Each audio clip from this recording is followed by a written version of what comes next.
Hello guys, आज मैं आप सबके लिए एक हॉरर मूवी एक्सप्लेनेशन लेकर आ गई हूँ। इस मूवी का नाम है द रिंग, जो कि एक American psychological supernatural horror film है एंड ये 2002 में रिलीज़ हुआ था। ये एक जापानीज़ मूवी का रीमेक है जो कि 1998 में रिलीज़ हुआ था एंड इसका नाम भी रिंग ही था। इस मूवी की IMDb रेटिंग 7.1 है, which is quite good for a horror film. Movie के स्टार्ट में हम देखते हैं दो टीनेजर गर्ल्स को जिनका नाम होता है केट एंड बेका। वो लोग डिस्कस कर रहे होते हैं एक कर्स्ड वीडियो टेप के बारे में, यानी कि उस वीडियो टेप को अगर कोई देखेगा तो उसे एक फ़ोन कॉल आएगा जिसमें कोई बोलता है कि 7 डेज़ एंड उसकी 7 डेज़ बाद ही उस पर्सन की डेथ हो जाती है, यानी कि जो भी उस वीडियो टेप को देखेगा उसकी डेथ 7 डेज़ बाद हो जाएगी। देन यहाँ पे केट बताती है बेका को कि उसने एक्चुअली इस वीडियो टेप को अपने बॉयफ्रेंड एंड दूसरे फ्रेंड्स के साथ मिलकर पिछले वीकेंड पे ही देख लिया था। बट यहाँ पे केट एंड बेका बिल्कुल भी टेंशन नहीं लेते बिकॉज़ वो लोग ये सारी बातों पे बिलीव ही नहीं करते, एज़ वो लोग यंग जनरेशन है। देन आफ्टर सम टाइम हम देखते हैं कि केट की बहुत ही बुरी तरह से डेथ हो जाती है एंड इसका बॉडी कम्प्लीटली डिस्टॉर्टेड होता है एंड ये देखकर बेका बहुत ही डर जाती है।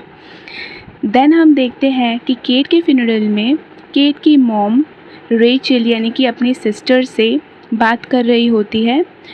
मैं बता दूं कि रेचल जो है वो हमारी स्टोरी की यानी कि इस मूवी की प्रोटैगनिस्ट है, मेन प्रोटैगनिस्ट है, जो कि एक्चुअली एक जर्नलिस्ट है। तो यहाँ पे जो केट की मॉम है वो रेचल की सिस्टर है एंड वो रेचल से बताती है कि तुम तो एक जर्नलिस्ट हो, सो प्लीज़ इन्वेस्टिगेट करो एंड पता लगाओ कि मेरी बेटी की डेथ हुई कैसे है।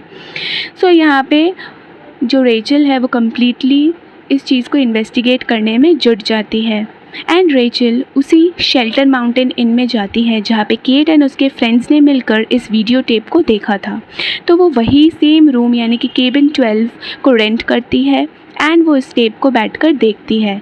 देन हमें दिखाया जाता है कि इस टेप में बहुत ही स्ट्रेंज एंड डरावने से इमेजेस होते हैं एंड ये टेप थोड़ा सा डिस्टर्बिंग होता है। एंड देन रेचल को भी एक फ़ोन कॉल आता है, unknown phone call. And then वो जब उस फ़ोन कॉल को उठाती है तब उसमें से एक बच्चे की आवाज़ आती है जो कि विस्पर करके बोलती है 7 डेज़। एंड देन रेचल अपने एक्स बॉयफ्रेंड नोआ को सब कुछ बताती है अबाउट दिस टेप। बट पहले तो नोआ बिल्कुल भी मानता नहीं है इन सब बातों को। बट देन जब रेचल बताती है नोआ को कि तुम मेरी फ़ोटो खींचकर देखना मेरी फ़ोटो डिस्टॉर्टेड सी आएगी, देन वो बोलता है कि ठीक है, तुम मुझे इस टेप की एक कॉपी दे दो सो दैट मैं भी देख लूँगा। पहले तो रेचल मानती नहीं है बट देन वो एक कॉपी बनाकर दे ही देती है नोआ को देखने के लिए एंड नोआ उसी दिन उस टेप को देख लेता है। एंड देन हम देखते हैं कि कुछ दिनों के बाद से ही जो रेचल है उसको अजीब अजीब से विजन्स आने लगते हैं। वो कभी लाइट हाउस देखती है अपने विजन्स में तो कभी एक अजीब सी वुमेन को देखती है।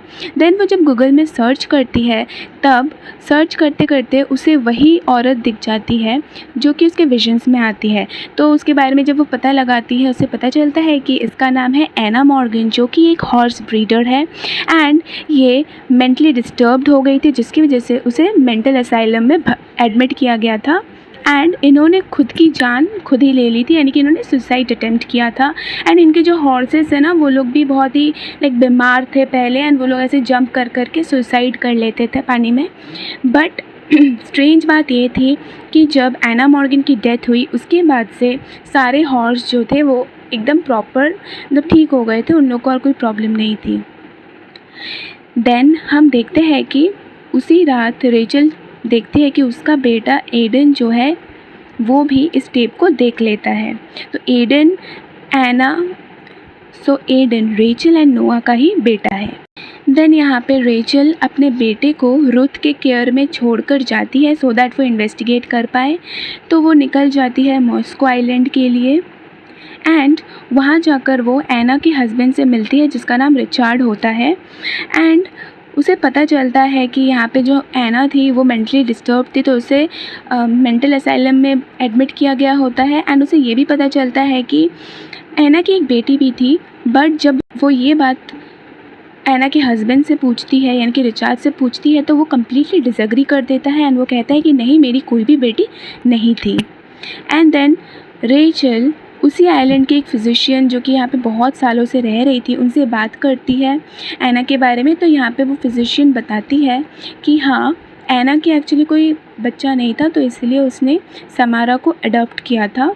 एंड समारा के यहाँ आने के बाद बहुत ही अजीब अजीब सी चीज़ें होने लग गई थी हमारे आइलैंड पे। एंड समारा कोई नॉर्मल बच्ची नहीं थी, बल्कि उसमें बहुत ही अजीब से सुपर नेचुरल पावर्स थे।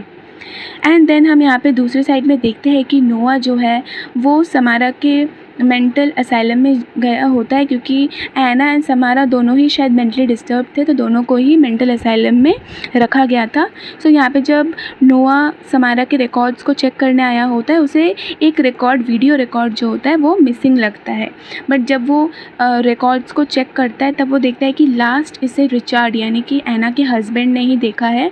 इसका मतलब ज़रूर इस वीडियो रिकॉर्डिंग को ऐना के हस्बैंड ने गायब किया होगा। सो यहाँ पे जो रेचल है वो मॉर्गन के घर जब दोबारा जाती है, उसे वो मिसिंग वीडियो वहीं पे मिल जाता है। एंड वो उस मिसिंग वीडियो को देखती है, जहाँ पे उसे पता चलता है कि यहाँ पे मतलब इस वीडियो में एक्चुअली समारा का जब मेंटल असाइलम में सेशंस चल रहा होता है, तब वहाँ पे समारा अपने सुपरनैचुरल पावर्स के बारे में बताती है। एंड वो बताती है कि डेड लोग कभी सोते नहीं हैं एंड मैं यहाँ पे किसी भी लिविंग चीज़ को रहने नहीं दूँगी, मैं यहाँ पे सबको मार दूँगी एंड ये मारने का सिलसिला कभी बंद नहीं होगा। सो ये सब रेचल देखती है। एंड देन वो जब ये सब देख रही होती है, तभी रिचार्ड आ जाता है एंड उस पर अटैक करने वाला होता है। एंड देन वो खुद को इलेक्ट्रिक शॉक से किल कर लेता है। एंड देन ये सब देखकर रेचल बहुत शॉक्ड होती है। वो जब बाहर आ रही होती है, तब नोआ भी वहाँ आ जाता है एंड वो उसे थोड़ा सा दिलासा देता है कि कोई बात नहीं, सब कुछ ठीक हो जाएगा।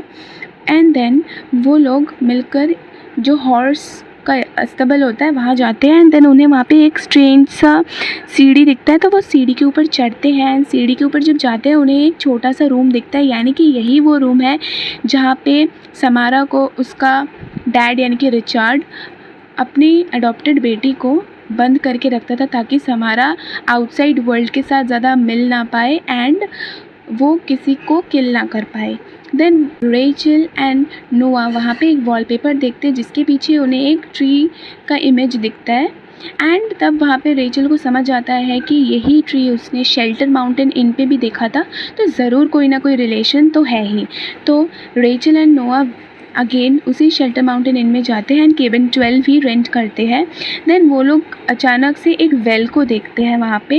एंड जब वो उस वेल के पास जाते हैं, उसका लिड खोल देते हैं, तब बहुत ही अजीब सी सुपरनैचुरल चीज़ें होने लग जाती हैं एंड रेचल पुश्ड हो जाती है एंड वो गलती से उस वेल के अंदर गिर जाती है।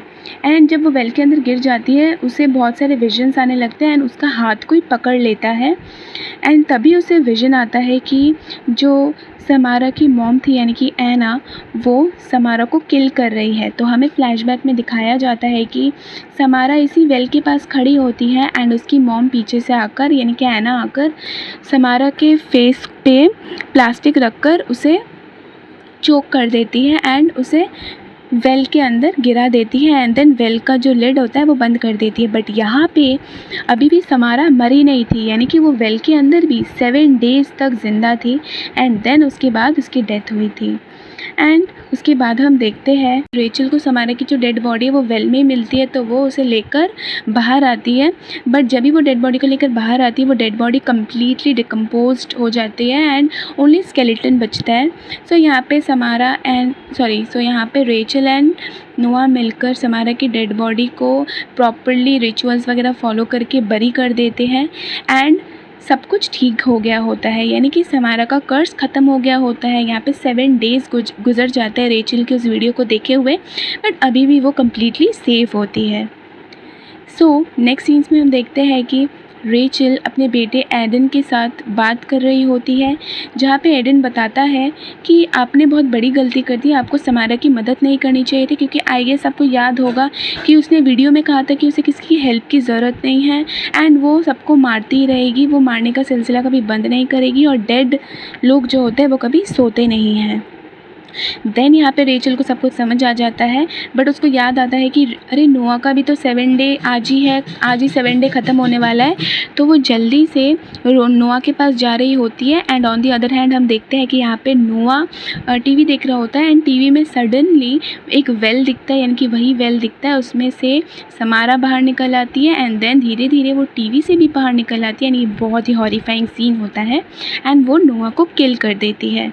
उसके बाद जब रेचल वहाँ पहुँचती है, वो देखती है कि नोआ की डेथ हो चुकी है एंड उसका फेस कम्प्लीटली डिसफिगर्ड होता है।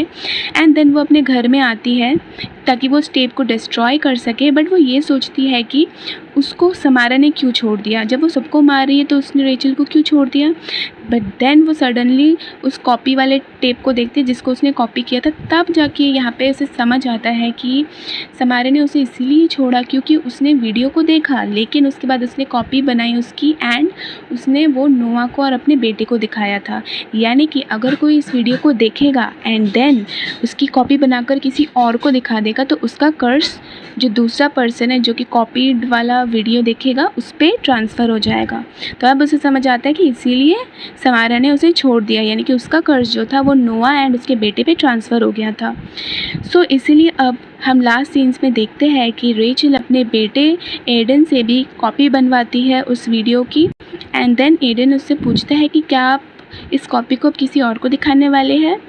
देन उसकी मॉम कोई भी आंसर नहीं देती है, बट इट्स क्वाइट क्लियर कि वो अब किसी और को ये वीडियो दिखा देगी सो दैट उसका बेटा बच जाए। एंड यहीं पे हमारा स्टोरी यानी कि हमारी मूवी कम्प्लीटली एंड हो जाती है। यानी कि हमें पूरे टाइम लगता रहा कि शायद जो समारा है वो विक्टिम है, उसके साथ गलत हुआ, उसको मार दिया गया। बट एक्चुअली अगर हम देखें तो समारा एक बुरे इरादों वाली लड़की थी जो कि सबको मार देना चाहती थी। सो अगर हम पूरा टोटली सम अप करें तो समारा एक लड़की थी जिसको एना ने अडॉप्ट किया था बिकॉज़ उसकी कोई बच्ची नहीं थी। बट अडॉप्ट करने के बाद उन सबको समझ आ गया कि समारा कोई नॉर्मल लड़की नहीं है, उसके अंदर कुछ सुपरनैचुरल पावर्स है एंड वो एक ईविल लड़की है जो कि सबको मार देना चाहती है। एज आइलैंड में बहुत सारी अजीब अजीब घटना होना स्टार्ट हो गए थे जब से ये समारा आई थी इस आइलैंड पे। इसीलिए उसकी मॉम ने उसे पानी में डुबोकर मार दिया था एंड उसके बाद समारा की जब डेथ हो गई थी तब वो अपनी मॉम को यानी कि ऐना को अजीब अजीब से विजन्स दिखाती थी एंड जिसकी वजह से सबको लगने लगा कि ऐना मेंटल हो गई है एंड उसे मेंटल असाइलम भेज दिया जाता है एंड जहाँ पे वो तंग होकर सुसाइड कर लेती है। Thank you. आई होप आप सबको मेरा एक्सप्लेनेशन पसंद आया होगा। अगर आपको ये एक्सप्लेनेशन पसंद आया है तो वीडियो को लाइक एंड शेयर करिए एंड मेरे चैनल को सब्सक्राइब करिए। मैं आपके लिए ऐसे वीडियोस रोज़ लाती रहूँगी। So stay tuned. Thank you.